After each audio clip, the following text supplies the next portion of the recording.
Rob Wilson. Rob is the Senior Solution Engineer at SailPoint. Rob has been working in field of information technology for over 20 years. He has focused on security, specializing in identity governance, access management, and APIs and microservices. During his career, Rob's ability to address both his clients' business and technical requirements and provide effective solutions has enabled him to become a trusted advisor for numerous financial, retail, telecommunications, healthcare, and manufacturing organizations. And Rob's topic will focus on the governance, the foundation of a successful identity program. So I'm Rob, and I'm going to go through this idea of governance, right? And how that can really build the foundation for your identity program, right? And what the benefits are. So to get started, why don't we look at why identity governance is important, right? We have this idea that we have all these types of people, we have all these systems in our environment. You know, it was fairly straightforward before. You know, I have employees and I put them in Active Directory, right? I have a few applications, pretty much know where they go and what they're doing. But that changes. As you grow and as you become more successful, as your organization does more, their access increases. And then you have these other people. You have contractors, staff, and you have external parties and suppliers, and they all need access to everything that you have, right? And you have this just spaghetti mesh of people and things that have access to applications and data, and you got to get a handle on that. You really got to try and understand that. And that's what we're going to look at. That's what governance helps with. You know, providing simple yet secure access, right? But make sure it's the right access. That second part is key. Right?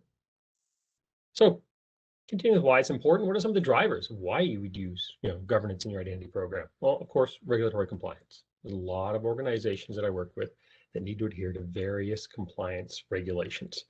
A few there, GDPR, SOX, PCI, but there are other ones as well. They're industry-specific ones. Right? If you look at the idea of risk management, right? How do we enforce the policies in our organization? How do we make sure we don't have any issues over overlapping access or separation of duty policy violations? And how do we enforce that, both from a preventative approach, which is great, I want to prevent these from happening, but also a detective approach. How do I find what's out there? As I start down this path of identity, how do I make sure my environment is up to snuff? But this risk management approach also deals with risk reduction. Right? As we start looking at things like zero trust and different architectures and ways of implementing proper controls, we want to reduce our risk and exposure to potential breaches. Right? So that also comes into play with governance. Business changes, nothing stays the same. Nothing. Right? So we hire people, we have changes, they go on projects, they get promotions, we have contractors come on board. Right? So what access do they all need? What's the right access for the job that they're doing and their relationship with the organization? And when do they need access? Maybe more importantly, when do they no longer need that access? So if we can define that, that feeds directly into service delivery as well. If I know what you need when you join the organization, I can quickly grant it. If I'm not really sure, I got to go ask. I got to find people to give me a hand and tell me what you need. And this is where you see significant delays. Right? So governance provides insight and control. Right? So if we look at the first two, who currently has access in your environment and who should have access? If we can start looking at those, we can start doing things like cleaning up our environment. Right? Let's start our programs with a cleanup, right? Understanding who has access, who should have access, what's the appropriate access for various people in the organization. Then we need to look at who owns the access, who's accountable for it. Right? And this shouldn't be IT. This is someone in the organization, has the ability to say, this is appropriate. This access is appropriate for an accountant. Right? This other access is appropriate for someone in the marketing department. Right? How is it being used? Is it being used? Another problem we see a lot of out there is we don't check if this access is being used over time. What if this access is only used once a year, reporting periods or RSP seasons, right, in banks? And the rest of the year is just sitting there, right? Why don't we look at some governance controls there and get some insight into when you need that access, when it's appropriate, and when you don't, so we can take it away. Right? And then how is access procured? Now we're feeding this information into your identity programs. We'll see in a little bit, and really accelerating it. So this idea of access to resources. We'll look at a basic example, and we'll see how governance plays into this. Right? So we have our people, right? And we have some sort of access, whether we're putting them in groups or give them access to roles, and that gives them, access to applications and data resources. And that's pretty self-explanatory, but then we have this idea of, well, I'm TJ399, right? And I'm in this group sales and I have access to a bunch of data and applications. Well, who is TJ399? And what is the relationship with the organization? Should they have that access? I can automate the granting of that access. I can manually grant that access, but I still don't know if they should have that access. So what we want to do is look at some context, right? And governance adds context. Who is TJ399? Well, that's Thomas. He's the director of sales operations, right? What is the access? Well, it's access to financial information and information about price lists that are sensitive. Okay. How did he get the access? Well, Margaret approved it. When did she approve it? When did he use it last? This paints a much better picture of should TJ399 have this access? And in this case, I would say yes, that makes sense to me. But if we look at another example, here we have Manny, right? Manny's in the help desk, right? Support team. We don't know how he got this access, when it was requested, who approved it. We know he's used it. We can see that now, and we still know it's sensitive information. Very quickly, looking at this in context, we can see that, Manny probably shouldn't have this access, right? It's not appropriate. And this is where governance, applying that context, gives you that insight to say, Manny, you don't need this anymore. I'm going to remove that access. Right? So if we're looking at the idea, then we can think of, governance is really about identity context and the composition of access that's granted, right? Painting a better picture. So that really is then talking about providing that foundation, as I started out this discussion with. Who requested it? Who approved it? Well, is it needed? When did you use it? If you're not using it, why do you have open access?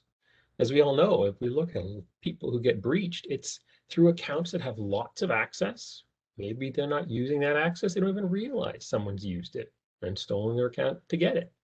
Right? So if we can reduce the access they have to what's appropriate, grant it when it's needed, make sure it's reviewed appropriately, then we have a better control of the environment. We're less likely to be breached with better controls around what our security posture should be and what's going to feed into our identity program.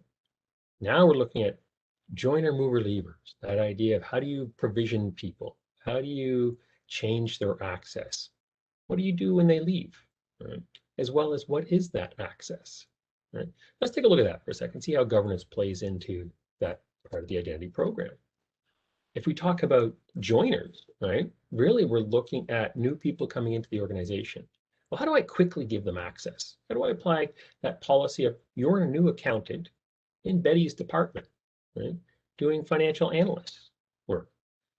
Well, if I've done the proper due diligence and I've put together my governance in such a way that I immediately know what you need access to, I can grant that. I can feed that information into my identity program, which then can grant the access very quickly based on a few key criteria. Now I'm delivering value to the organization by quickly granting access, but the appropriate level of access. Now that person moves around. We have promotions, we have people taking on other jobs, we have project work, that type of thing. And as that happens, as they move through the organization, we want to make sure that any new access they get doesn't conflict with what they have already, right? So we're preventing SOD violations here and policy violations, right? We're making sure to take away old access. If my controls say you don't need that old access anymore for your new job, let's remove it, right? Get rid of it, right? Protect ourselves, right? We're also looking at, there's times when violations will occur and we need to approve them. Business has to continue at times, right? So if you remember earlier, I mentioned about finding those owners, those people that were responsible for different types of access or different types of applications and entitlements. Well, now we know who to go to get that, right? So we're not creating a violation or running around trying to find out, who do I ask if it's okay to give Rob this access? I immediately know, and I immediately know where to go to get the approval, right? And once it's approved, again, now my system can happily provision that along. Then we look at lever.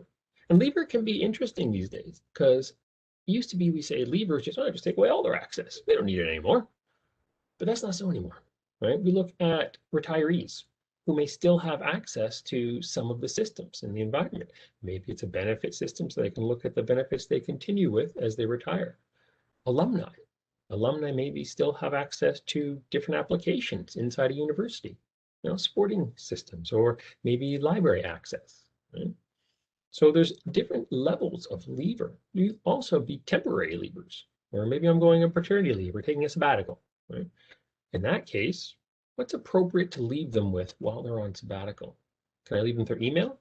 Well, that sounds appropriate. Maybe access to the benefit system, access to the employee portal so they can look up news and events. Should I leave their administrative access to our financial system while they're on leave for a year? Probably not, right? By having that governance layer in place, we're automating that to make sure the appropriate level of access is applied there as well, right? So that's an example where governance actually feeds the information into your identity applications to take care of all of this. Some other examples where governance becomes very important, right? We talked about preventing granting access, so that preventative controls. But what about the review, right? How do I see what people have access to? How do I make sure a reviewer has a nice, easy way to review that and understand what does Rob have access to? Is that appropriate? I don't want to present them with something like group 1, 2, 3, 4.